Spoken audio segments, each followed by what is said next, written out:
A Southwest passenger has been hospitalized after he opened the plane's emergency exit and climbed onto the wing. Police say the plane wasn't moving when he opened the door, and he was quickly captured and held by ground personnel until police arrived. He was brought to the hospital for a mental health evaluation. Police say when they found him, he was incoherent. So far, no charges have been announced. Southwest said that after a short delay, the flight was able to take off without the man on board. Now, it's a good thing nobody was hurt for the simple fact you went and spent all your money.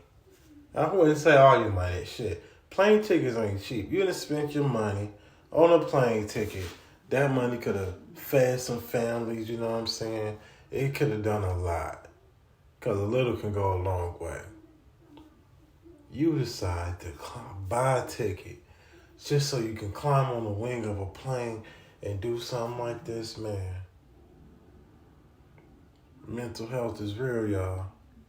So be careful who you decide to not be nice to or you want to say negative words to, because somebody could be on this point of breaking and, you know what I'm saying? What do they have left?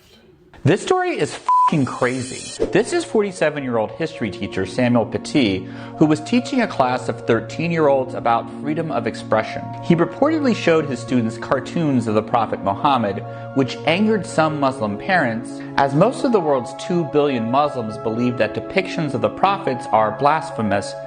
But what happened next is truly unthinkable. 5 teens aged 14 to 15 are suspected to have monitored his exit from school and allegedly pointed him out to an 18-year-old Islamist radical who wanted to avenge the teacher's use of the cartoons. That man was carrying a large knife and beheaded the teacher in broad daylight on a suburban street outside his school. Shortly after the attack, police shot the teen dead. That went down in Paris a couple years ago, but now the teens who allegedly pointed him out to the murderer are heading to court after being charged with premeditated criminal conspiracy or ambush. Another 13-year-old girl is also being charged with false accusations after admitting to lying about what initially happened. Since they're all minors, the 6 students haven't been identified, and they're only facing 2.5 years in prison. France is home to Europe's largest Muslim minority, and this all comes as a sharp rise in crime and hate incidents against Muslims has been reported in the wake of Hamas's terror attack against Israel. CAIR, the Council on American Islamic Relations,